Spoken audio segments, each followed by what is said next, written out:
Jamaica Security personnel set to head for Haiti today. Montego Bay Airport not taking blame for man's death at the airport. Burger King restaurant explosion causes injury to workers while taxi operator chooses to go to trial for wounding a passenger. This is Undiluted News. Mikey Bones reporting.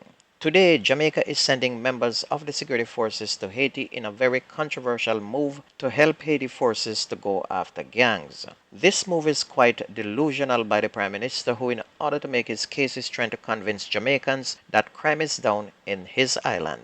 Jamaican security forces are already stretched thin and actually outgunned by the gangs in Jamaica, but he's sending forces to another country when his own country needs protection. Every day, people get shot in Westmoreland, Clarendon, Kingston and St. Andrew, St. James and St. Catherine. And I mean every single day. In quiet Manchester, in 1 week we have 5 murders. And they keep claiming that murder is down. Who they trying to fool? Because the people in the island is saying they are not safe and some of them are running to other countries, even by way of the unsafe Mexican border. People are scared to death when night comes and gunmen shoot people middle day, bright, sun hot. In a speech, the Prime Minister, sounding just like a former President of the United States, said the country was seeing a downturn in crime and that his administration was the best Jamaica has ever seen.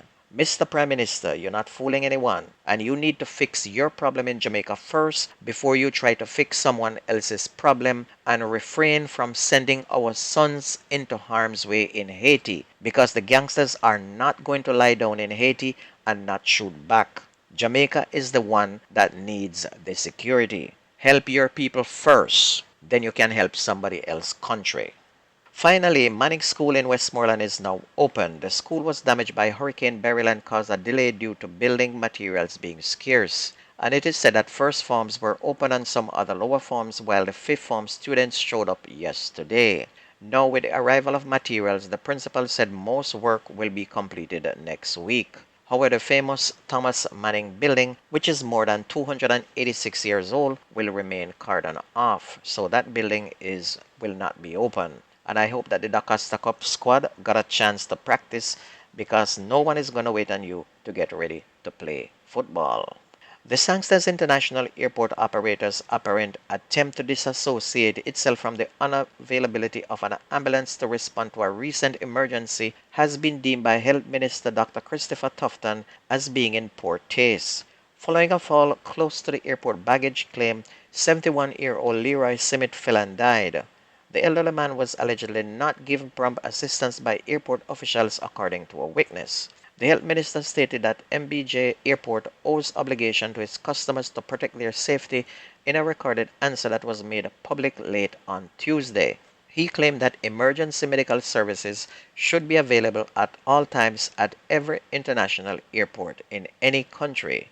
The administration, according to Dr. Tufton, will work to address shortcomings in emergencies. 8 Burger King employees were injured in a blast at the restaurant's New Kingston location yesterday morning.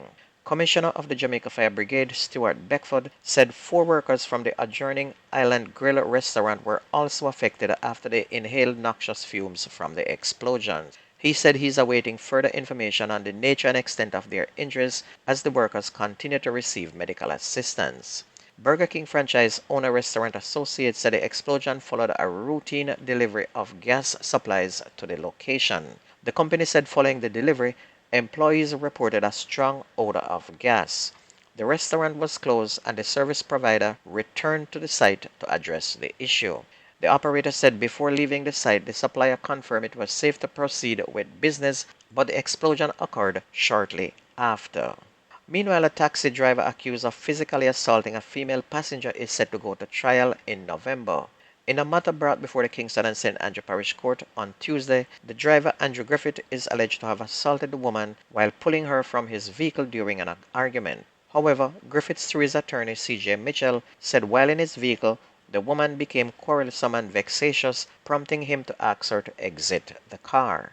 He said the woman refused, at which point he was forced to take her by the hand and try to remove her from the vehicle. According to the driver, the woman retaliated by grabbing him by his neck and choking him. However, Senior Parish Judge Sanchia Burrell questioned how the small-statured woman, who remained mostly quiet throughout the proceeding, could be capable of such violence. Attorney Mitchell said his client was willing to go to trial to prove his innocence, and a trial date was then set for November 11. The St. Catherine North Police Division has now recorded a 25% reduction in murders since the start of 2024.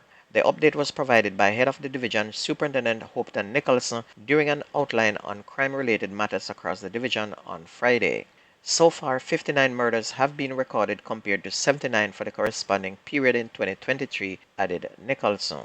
He said the police in the division are aiming to disrupt and degrade gangs, disrupt criminal activities, maintain public order, and engage our various stakeholders to address the policing issues that affects them as best as possible. On to sports and schoolboy football, we're going to start with Manning Cup.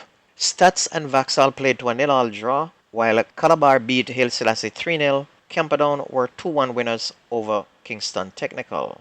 Meanwhile, in the Costa Cup yesterday, Port Antonio were 4-1 winners over St. Mary High. Irwin and St. James played to a 2-2 draw. Greenpond beat Malden 2-1. Manning School, yes, Manning School played yesterday. Manning School beat Black River 2-0, while BB Coke were 5-1 winners over Newell. Garvey Massey were 1-0 winner over Vere. Morant Bay and Seaford played to a 2-2 draw, while Knox College beat Alston 2-0. Glenmore put on a domino score 13-0 on Porus, while Homewood were 4-3 winners over Belfield. And that's going to be news and sports on your favorite radio. My name is Mikey Bones. Have a wonderful day. I gone.